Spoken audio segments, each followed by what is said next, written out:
novo estudo realizado pelo Instituto Polis indica que a taxa de mortalidade padronizada da população negra do município de São Paulo é maior do que a dos brancos. Foram recolhidos dados entre março e julho da Secretaria Municipal de Saúde de São Paulo, do Programa de Aprimoramento das Informações de Mortalidade da Fundação SEAD, Índice Paulista de Vulnerabilidade Social, da Pesquisa Origem e Destino do Metrô de São Paulo, da Rede Nossa São Paulo, do DataSUS e do IBGE. Bom, com tudo isso, a gente já vai conversar agora com o Vitor Nicida, ele que é arquiteto e urbanista, pesquisador do Instituto Polis. Olá, Vitor, bom dia. Bom dia a todos. Vitor, primeira coisa, o estudo fala em taxa de mortalidade padronizada. Primeiro, eu gostaria que você falasse sobre esse modelo de padronização, né, que a leiga não tem acesso, né, a esse tipo de dado técnico. E apesar do número absoluto de óbitos na cidade mostrar que as pessoas brancas estão morrendo mais, a análise também revela a maior vulnerabilidade dos negros, né, são maiores frente à pandemia. É isso, Vitor? É isso, a padronização ela é necessária para a gente justamente poder comparar uma taxa com a outra. Porque, na verdade, a taxa de mortalidade bruta, essa que a gente costuma fazer, pega o número de óbitos, divide pela população versus 100 mil, ela mostra alguma coisa, mas ela não considera o principal desses dois grupos, quando a gente fala de população negra e população branca, que é a composição etária. E isso impacta muito se a gente fala de taxa de mortalidade por conta da Covid-19, porque a gente sabe que o SARS-CoV-2, essa infecção viral, ela acomete muito mais pessoas mais idosas do que pessoas mais jovens. Isso significa que populações mais idosas também são mais impactadas do que populações mais jovens. No município de São Paulo, isso vale para outras cidades também, a gente sabe que a população branca é uma população com uma média de idade maior, uma população na média mais idosa. E, por outro lado, a população negra é uma população mais jovem, uma média de idade menor. Então, a pergunta que fica é: esse tanto de pessoas a mais da população branca que está morrendo é o tanto a mais que se esperaria, considerando o tão mais idosa que essa população é? Ou o tanto a menos que a população negra está morrendo, de fato é o tanto a menos que a gente deveria esperar, considerando que ela de fato é mais jovem? O que a padronização faz é um procedimento relativamente fácil, mas que tem que ser feito em várias etapas, né, para todas as populações brancas e negras. O que ela faz, a padronização, é mostrar justamente qual é a taxa de mortalidade considerando a composição etária. Ela faz essa correção da taxa bruta e mostra para a gente, a taxa padronizada, qual é a mortalidade nesses dois grupos, considerando a faixa etária, a composição etária de cada um deles. E aí a gente tem esse resultado que é justamente a taxa de mortalidade padronizada para a população negra de 172 mortes para cada 100 mil habitantes, contra 115 mortes da população branca para cada 100 mil habitantes brancos. Uma diferença que inverte, né? E a gente vê, de fato, que a população negra que é mais impactada, considerando a mortalidade da Covid-19 no município de São Paulo. Perfeito. E quais outros números que essa pesquisa apresenta? Lembrando, quando a gente fala em números, a gente está falando em seres humanos. Vamos aqui humanizar, não é isso? A pesquisa, e com certeza essa é a preocupação do Instituto Polis, que a gente conhece há tantos anos e que justamente revela todos esses dados para tentar evitar e tentar fazer com que não haja tanta disparidade, não é isso? Social entre pobres e ricos, não é isso, Vitor?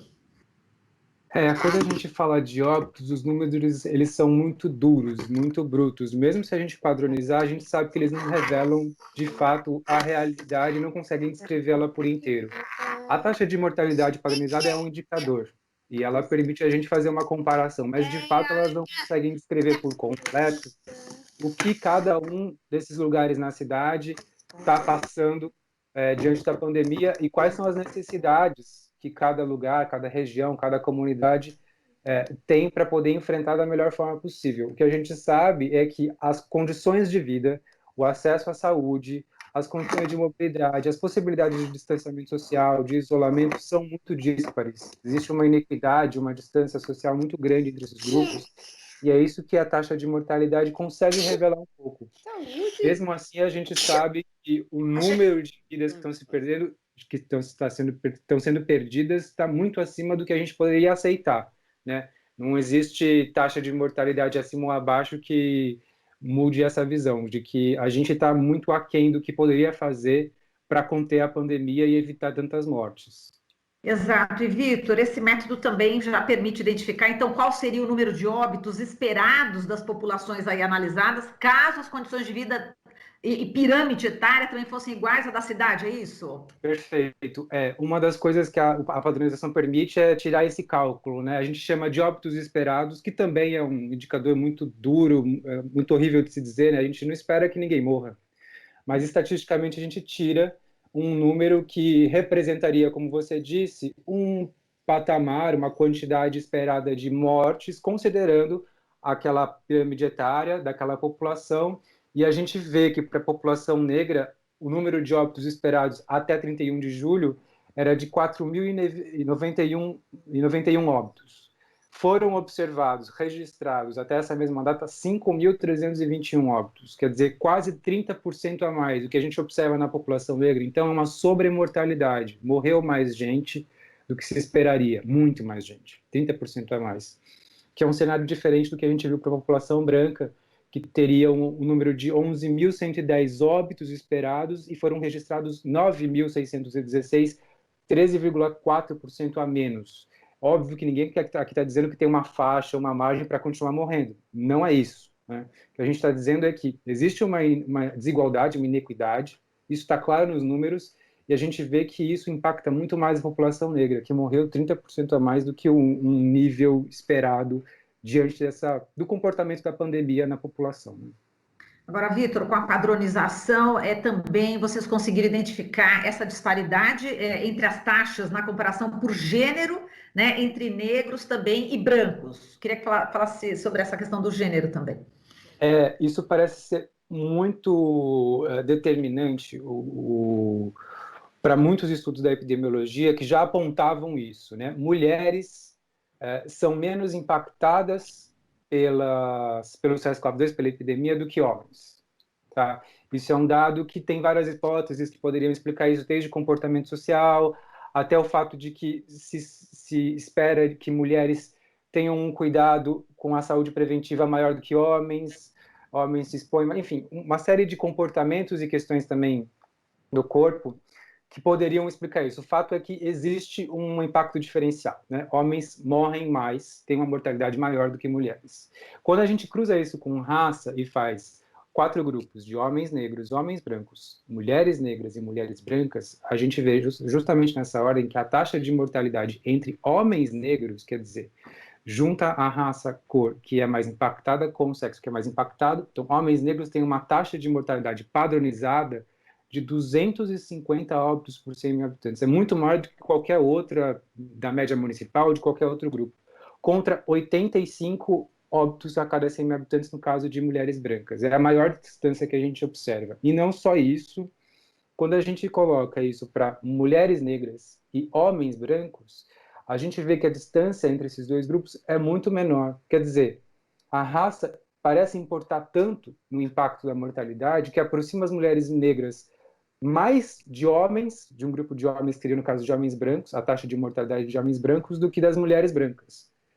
Elas estão mais próximas da mortalidade do sexo masculino do que do sexo feminino para outra raça.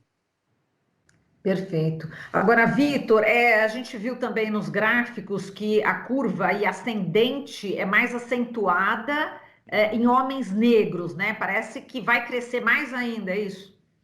Essa é uma pergunta muito importante, porque a gente tem alguma dificuldade de ver tendência, porque os óbitos são registrados e eles continuam sendo computados, mesmo que tenham acontecido em semanas ou meses anteriores. Então, muitas vezes a gente vê curvas de óbitos que parecem estar estabilizadas ou parecem estar caindo, mas, na verdade, conforme os dados vão sendo consolidados, a gente vê que tem óbitos que ainda não foram computados para essas últimas semanas ou último mês.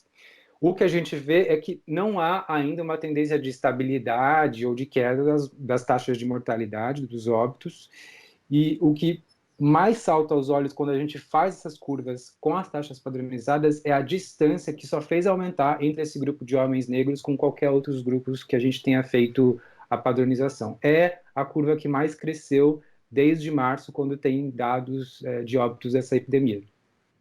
Perfeito. Agora, Vitor, vamos falar de territorialização, né? Se a gente falar aqui dos distritos, dos bairros, queria que você desse um pouco essa fotografia desse estudo em relação a esse item. Pois é, quando a gente fala, por exemplo, da taxa de mortalidade padronizada para a população branca, que é menor do que da população negra, ainda tem ainda um número de óbitos menor do que o de óbitos esperados, mas espacializa isso na cidade, a gente vê que esse cenário, bem entre aspas, positivo, não é todo igual no território da capital, né? A gente vê que muitos distritos, e a gente fez essa padronização por distrito, dos 96 distritos da capital, a gente vê que muitos deles, principalmente os que estão mais à periferia, mas não somente eles, principalmente eles, registraram mais óbitos do que óbitos esperados. Isso para a população branca. Quer dizer, territorialmente, a gente não observa esse impacto por raça distribuído homogeneamente.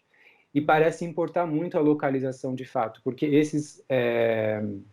porque os distritos que têm, por exemplo, menos óbitos registrados do que óbitos esperados para a população negra, são poucos, são distritos mais centralizados ou daquele quadrante sudoeste que a gente entende que tem um padrão de renda mais elevado, que tem uma escolaridade mais elevada e que, por hipótese, tem um acesso à saúde também mais qualificado, são os únicos distritos que apresentaram indicadores ok, né, que morreram menos pessoas do que esperado para a população branca e para a população negra.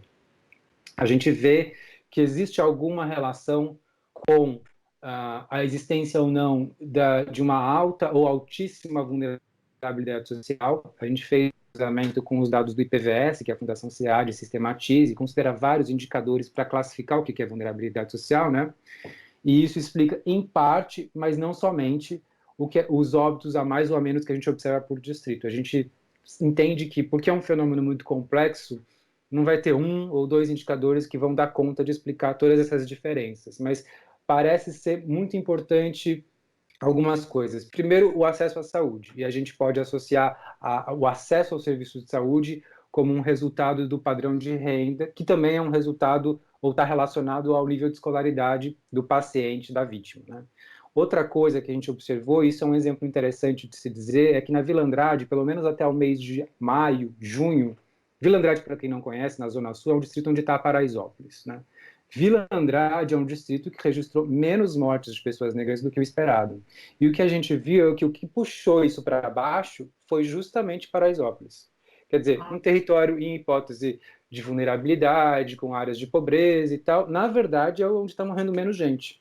Isso porque a ação local, ali, muito coordenada pela Associação de Moradores, Associação Comunitária, e repleta de estratégias de ambulâncias, de monitoramento por rua, de até disponibilização de espaços dedicados ao isolamento social de famílias que não podem praticar o distanciamento, né, tem surtido efeito. Quer dizer, a organização comunitária local é que, de alguma forma, tem segurado ou reduzido a mortalidade e impactado na taxa geral do distrito, que a gente sabe que no entorno de Paraisópolis tem o Morumbi, enfim, é um bairro de altíssima renda, de altíssimo padrão de vida, e o que tem feito a diferença lá foi justamente a ação de dentro da favela. Agora, é importante também, já que eu entrei nesse exemplo, falar que Paraisópolis tem apresentado uma ação exemplar, mas ela é excepcional. A gente sabe que as condições de ação, de mobilização que a gente observa nessa comunidade, nessa favela, não são iguais para todas as favelas da cidade ou da região metropolitana.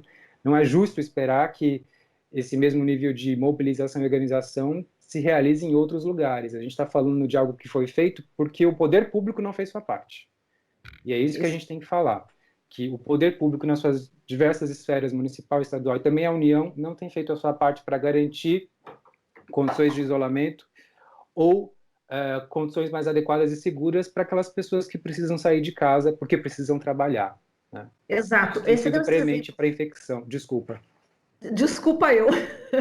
Não, Vitor, você falou esse exemplo de Paraisópolis, e realmente ali é a ausência do Estado e a ação da comunidade que fez toda a diferença. Agora, em outros bairros, como você já começou a falar, isso não acontece. Eu queria que você desse também alguns exemplos dessa periferia, que também foi drasticamente atingida, que não tem esse nível de organização, como Paraisópolis, e que está sofrendo com as mortes por Covid. Queria que você fizesse esse paralelo, enfim, esses exemplos enfim, das periferias, sem a presença do Estado e sem a organização tão eficiente da comunidade como Paraisópolis. Sem a presença e atuação do Estado, a gente pode afirmar que isso é um padrão para a cidade inteira, tá? É que é óbvio que existem lugares da cidade que, pela sua vulnerabilidade, por várias condições, vão sofrer muito mais por essa ausência. Mas a ausência, ela é um padrão, né? Infelizmente. A ausência da mobilização local, a gente não pode dizer que esse seja o problema. Pode ser que tenha, né? Uma organização comunitária que esteja ativa, esteja tentando realizar várias ações. Mas como a gente falou de um fenômeno tão complexo, pode ser que não seja sendo suficiente diante do impacto que essa epidemia tem gerado em várias localidades, inclusive em periferias, mas não só, né? A gente tem, por exemplo, distritos na Zona Norte, vários poderiam ser nomeados, Cachoeirinha, Brasilândia, que inclusive vivem saindo no noticiário como distritos que estão no topo do ranking, junto com Sapopemba na Zona Leste, ou São Mateus, pelo número de óbitos absolutos, né? Mas quando a gente padroniza, a gente vê que alguns distritos continuam se destacando, porque de fato a mortalidade lá continua alta, mas não é exatamente isso que define o impacto. E aí a periferia ela vira um mosaico, né? Ela não é uma coisa só, uma coisa homogênea. A gente vê que tem bairros até mais afastados, mais periféricos, com muita vulnerabilidade, que não estão apresentando índices tão graves. Então, mesmo os lugares que estão sofrendo mais, o que pode ser determinante ali é uma soma de fatores, dentre eles, nos parece que o acesso à saúde, e a gente está falando de acesso ao sistema de saúde, não como um indicador que meça a qualidade do atendimento. É de fato o acesso. Ele é muito precário em várias regiões da cidade. Ele é muito precário e isso tem um impacto muito grande em, por exemplo, o quadro sintomático em que a pessoa chega num hospital para ser internada. Se você não consegue dar conta de alguém que apresenta sintomas logo no começo, monitorar, dar informação, prover meios para que ela possa se isolar e não infectar outras pessoas, mas também se cuidar, aquele quadro pode se desenvolver para um conjunto de sintomas mais grave que dificulta muito o hospital que vai atender essa pessoa para poder atender e dar. A gente sabe que não tem tratamento, não tem medicação. Quanto mais grave chega essa pessoa no hospital, menores as chances de melhorar ou de sobreviver, né? Então, esse acesso à saúde desde o começo, na atenção básica, parece ser muito determinante na forma como tudo se desenvolve, inclusive o quadro do paciente, e se vai ser agravado numa situação de óbito ou não, né?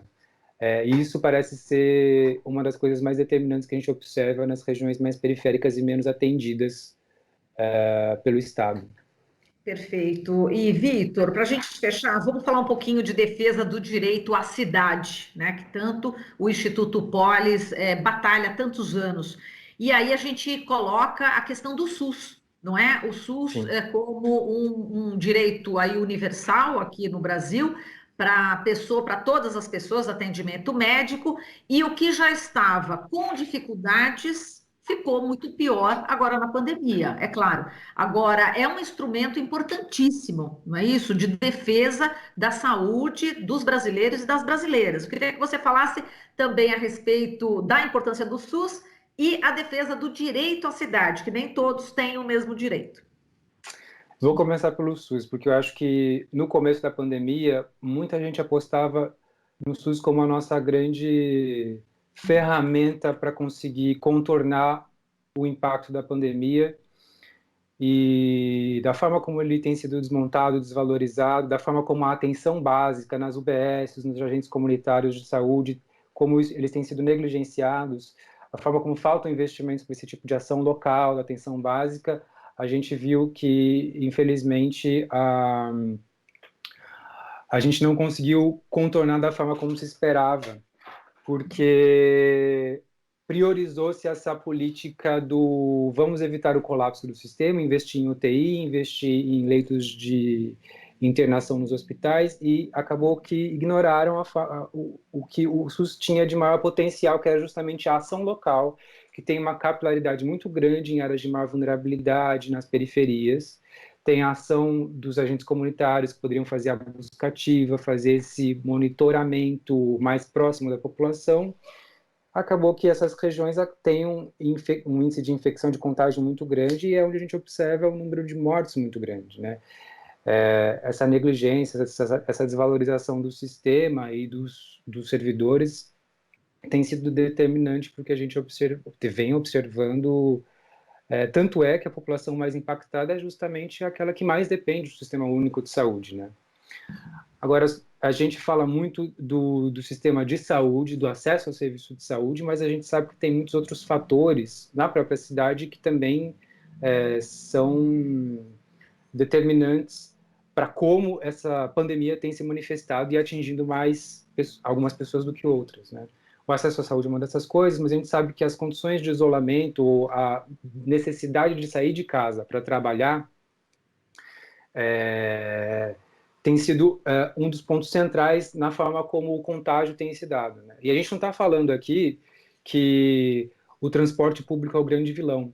Quando a gente fala que quem não pode se isolar, ficar em casa, fazer home office, teletrabalho, precisa sair para trabalhar, a questão é justamente transformar, por exemplo, o transporte público, as políticas de mobilidade, numa forma de dar mais segurança ao trabalhador, à trabalhadora que precisam sair de casa. Então teria que aumentar, em vez de reduzir a frota que circula, para evitar aglomeração nos ônibus, nos vagões de trens e metrôs, dar condições de higiene, de orientação e informação nas plataformas, terminais e estações do transporte coletivo, viabilizar uma circulação segura na cidade, porque a gente sabe que não é todo mundo que pode ficar em casa, e esse modelo de isolamento que a gente adotou é um modelo de isolamento que pressupõe que muitas pessoas saiam para que algumas possam ficar em casa, né?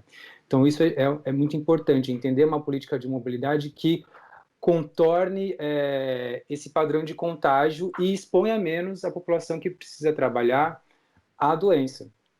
Fora o que a gente sabe também que está relacionado, por exemplo, com as condições de habitação, e a gente sabe que o déficit de saneamento ele é enorme na capital, na grande São Paulo, em muitas cidades brasileiras, e isso impacta muito nas condições de higiene, de asepsia, que poderiam também, dentro dos domicílios, conter o contágio e a infecção das pessoas, né? Esses são vários elementos que deveriam compor políticas mais articuladas, que deveriam assistir o direito ao isolamento das famílias ou o direito à circulação pela cidade de uma forma mais segura, para que a gente tivesse a pandemia, mas também desse melhores condições de vida e de vida durante a epidemia na cidade. Eu acho que é isso que a gente tem falhado e acho que também esse é um dos motivos porque o direito à cidade tem sido uma bandeira tão importante para a gente levantar durante esse momento excepcional da epidemia do Covid-19 na cidade, no país, no mundo, porque várias coisas que são defendidas quando a gente fala no direito à cidade, em termos de políticas públicas, poderiam estar revertendo esse quadro tão trágico, né, na cidade de São Paulo, mas também no Brasil inteiro. Perfeito, Vitor. Eu agradeço aqui a sua participação, toda essa sua análise e reflexão que ajudou muito a todos e todas a compreender melhor toda essa situação. Muito obrigada, Vitor. Forte abraço para você, abraço para todo mundo aí do Polis. Obrigado, gente. Um abraço a todos e a todas. Até mais. A gente falou aqui com o Vitor Nicita, arquiteto e urbanista, pesquisador do Instituto Polis. Aqui você ouve as notícias que os outros não dão. Jornal Brasil Atual.